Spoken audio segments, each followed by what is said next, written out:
चलिए अब question number 10 पे चलते हैं। क्वेश्चन नंबर 10 में है कि वेलोसिटी टाइम ग्राफ हमको दे रखा है, ठीक है, और हमको डिस्टेंस ट्रेवल निकालना है पार्टिकल का फर्स्ट 40 सेकेंड में, और एवरेज वेलोसिटी भी निकालना है। मतलब इस क्वेश्चन में हमको दो चीज़ निकालना है कि पार्टिकल जो है वो डिस्टेंस कितना ट्रेवल किया और एवरेज वेलोसिटी उसका कितना है फर्स्ट 40 सेकेंड में। क्लियर है? तो हमको यहाँ पे ग्राफ दे रखा है वेलोसिटी वर्सेस टाइम ग्राफ। अब देखो ये वेलोसिटी वर्सेस टाइम ग्राफ है, इससे हम डिस्टेंस ट्रेवल्ड कैसे निकालेंगे और एवरेज वेलोसिटी कैसे निकालेंगे। तो कोई भी ग्राफ हो उस ग्राफ का दो ही चीज निकलता है जब भी निकलता है। जैसे ये हम वीटी ग्राफ ले रहे हैं, वेलोसिटी वर्सेस टाइम ग्राफ है। ये जो ग्राफ जैसे यहाँ पे दे रखा है, अभी हम एक कोई भी ग्राफ हम ले लेते, सपोज करते हैं इस तरह से हमने ग्राफ बनाया और इसका ग्राफ है इस तरह से, तो हमको यहाँ पे क्या क्या मिल सकता है। कोई भी ग्राफ है उस ग्राफ का हमको जो निकालना होता है वो निकालना होता है उस ग्राफ का स्लोप, कि हमको ये ग्राफ स्लोप क्या दे रहा है, और दूसरा निकालना होता है area under the curve, area under the curve.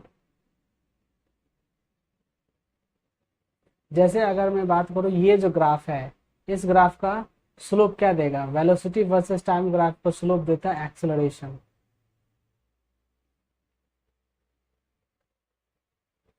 और एरिया अंडर द कर्व इस ग्राफ का हमको क्या देगा, देगा हमको डिस्प्लेसमेंट।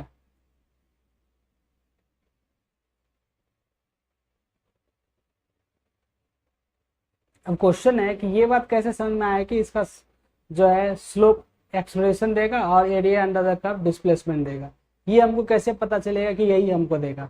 इसके लिए एकदम सिंपल सा तरीका है, स्लोप जैसे हम क्वेश्चन नंबर 9 में भी हम बताए थे स्लोप कैसे निकालते हैं। तो स्लोप निकालने का तरीका होता है कि जैसे यहाँ पे क्या है वेलोसिटी है ना, तो dv upon dt, dv upon dt क्या होता है, एक्सेलरेशन होता है। यहाँ से भी समझ सकते हैं। यह स्लोप निकालना है तो बेसिकली हम क्या करेंगे, वही tan थीटा करेंगे। अब tan थीटा का वैल्यू परपेंडिकुलर अपॉन बेस होता है। जैसे यहाँ पे देख लो, यहाँ पे परपेंडिकुलर में हो गया ये वैल्यू और बेस में हो गया ये वैल्यू।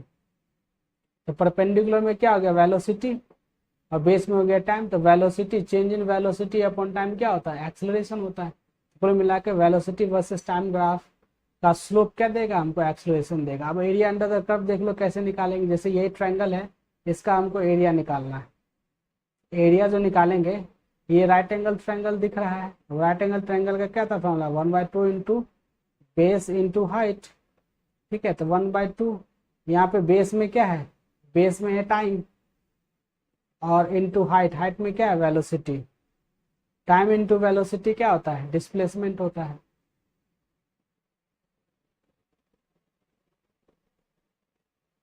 क्या ये बात क्लियर हो रही है?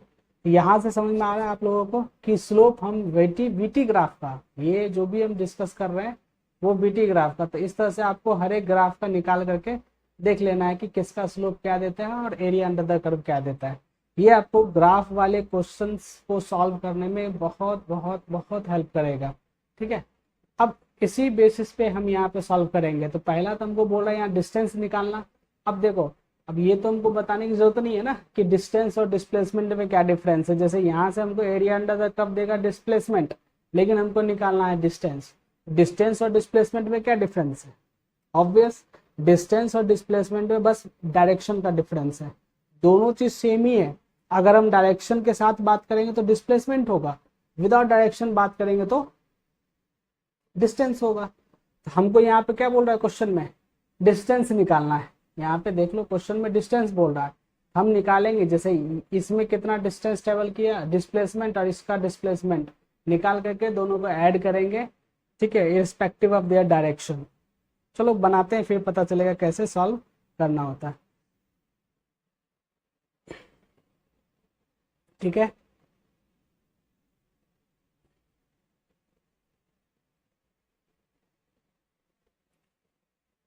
यस। तो देख लो यहाँ पे हमको बनाना है, हम सबसे पहले निकालेंगे क्या चीज, यही डिस्प्लेसमेंट निकालेंगे। अब देखो यहाँ से हमको क्वेश्चन बोल रहा है कि 0 सेकेंड से लेकर के 40 सेकेंड के बीच का निकालना है, दिख रहा है ना। ओके, 0 से 40 के बीच का। यहाँ पे एरिया देखो, यहाँ पे ये एक क्या बन रहा है, ट्रायंगल बन रहा है। एरिया अंडर द कर्व हमको निकालना पड़ेगा डिस्प्लेसमेंट के लिए, और ये एक ट्रायंगल बन रहा है, दो ट्रायंगल है। बट इस दोनों ट्रायंगल में तुम खुद से डिसाइड कर सकते हो कि कैसा है, ये बन रहा है पॉजिटिव तरफ या ये बन रहा है नेगेटिव तरफ। क्योंकि यहाँ वेलोसिटी है तो वेलोसिटी भी एक वेक्टर क्वांटिटी है, तो ये पॉजिटिव वेलोसिटी को इंडिकेट कर रहा है, ये नेगेटिव वेलोसिटी को इंडिकेट कर रहा है, मतलब डायरेक्शन अपोजिट ही होगा, गया होगा फिर रिटर्न आ रहा होगा। तो इस केस में जो हमको डिस्प्लेसमेंट मिलेगा और इस केस में जो डिस्प्लेसमेंट मिलेगा, दोनों का डायरेक्शन अपोजिट होगा, दोनों अपोजिट नेचर का होगा। मतलब ये अगर पॉजिटिव है तो ये नेगेटिव होगा, ठीक है। लेकिन हमको डिस्टेंस निकालना है, तो डिस्टेंस में हम क्या करेंगे, डायरेक्शन को नहीं देखेंगे, सिर्फ मैग्नीट्यूड की बात करेंगे। तो हम क्या करेंगे, इस ट्रायंगल का एरिया निकालेंगे और इस ट्रायंगल का एरिया निकालेंगे, दोनों को ऐड कर देंगे तो हमको क्या मिल जाएगा, टोटल डिस्टेंस ट्रेवल्ड, ठीक है। तो हम क्या करेंगे, सबसे पहले distance travelled between 0 second to 20 second का पहले निकालते हैं।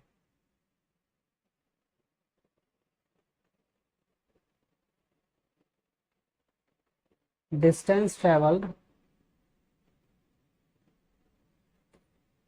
बिटवीन 0 सेकेंड टू 20 सेकेंड कैसे निकलेगा, यहाँ पे जो ट्रायंगल है इसका एरिया निकाल देंगे। 1/2 इंटू बेस इंटू हाइट होता है, 1/2 इंटू बेस, बेस में क्या आ जाएगा 20 सेकेंड। देख लो यहाँ से भी तुमको क्लियर हो जाएगा कि डिस्टेंस ही आएगा 20 सेकेंड, और हाइट में देख लो कितना हो जाएगा 5 मीटर पर सेकेंड। अब देख लो इसको जरा कट करके देखो क्या होगा, ये सेकेंड और ये सेकेंड गया, वैल्यू कितना मिल जाएगा, ये 2 और ये मतलब ये 10, कितना मिल गया, ये 10 इंटू 5 मतलब 50 मीटर। क्लियर है। सेम इसी तरह से distance travelled between 20 second to 40 second, distance travelled between 20 second to 40 second क्या हो जाएगा, यहाँ पे भी 1/2 इंटू ये बेस इंटू हाइट, बेस इस बार कितना है, एक मिनट रुक जाओ, 1/2 इंटू बेस, बेस अब की बार कितना है, देखो यहाँ पे ये वैल्यू कितना हो जाएगा, 20 से 40 गया तो मतलब ये हो गया 20, और ये हाइट कितना है 5।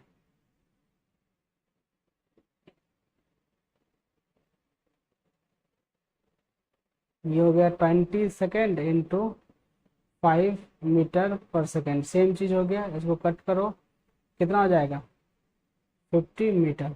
देखो यहाँ पे भी 50 मीटर, यहाँ पे भी 50 मीटर। अगर मैं डिस्टेंस की बात करूँ तो ये पॉजिटिव 50 मीटर है, ये नेगेटिव क्या -50 मीटर डिस्प्लेसमेंट है। क्यों, क्योंकि ये नेगेटिव में नेगेटिव वेलोसिटी था तो डिस्प्लेसमेंट में नेगेटिव आएगा। बट हमको डिस्टेंस निकालना है, तो डिस्टेंस में तो हम साइन को देखते नहीं है। तो टोटल डिस्टेंस कितना हो गया यहाँ से, टोटल डिस्टेंस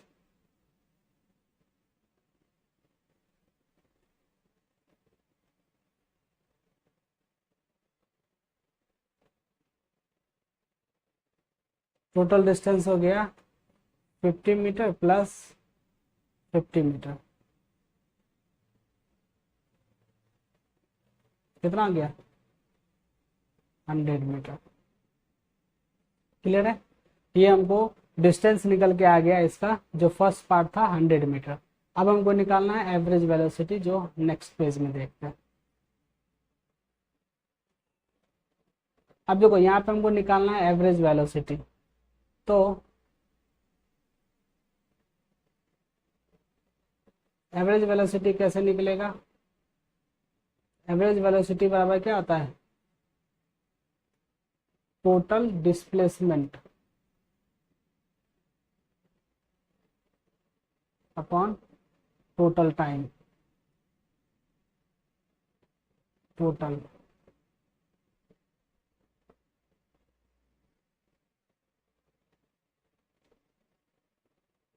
ठीक है। अब यहाँ पे डिस्प्लेसमेंट कितना होगा, तो देखो ये जो अभी हम जस्ट निकाले हैं ये हमको आया है 50, है ना। ये क्या आया positive 50 metre, distance displacement same है यहाँ पे, अब यहाँ पे जो आया है ये भी आया है 50,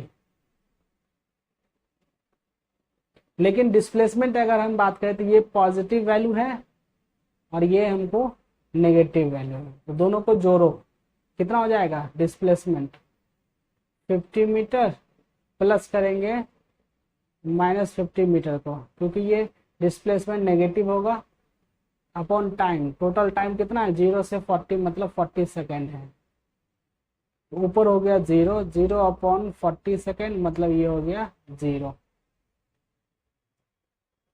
बात समझ में आ रही है? तो यहाँ पे एवरेज वेलोसिटी 0 हो गया, क्यों 0 हो गया? क्योंकि यहाँ पे हम जब डिस्प्लेसमेंट निकाल रहे हैं तो 0 हो गया, डिस्प्लेसमेंट 0 है, इसी की वजह से एवरेज वेलोसिटी 0 है। जबकि इससे पीछे जब हम लोग निकाले हैं क्या चीज टोटल डिस्टेंस, तो टोटल डिस्टेंस करने वक्त हम यहाँ पे दोनों को ऐड किए हैं। क्यों ऐड किए हैं? क्योंकि डिस्टेंस में सिर्फ और सिर्फ मैग्नीट्यूड देखा जाता है, डायरेक्शन देखा नहीं जाता है, यही तो डिफरेंस है डिस्टेंस और डिस्प्लेसमेंट में। दैट्स वाई इसका 50 इसका 50 दोनों मिला करके यहाँ पे हो गया 100 मीटर। क्लियर है? ओके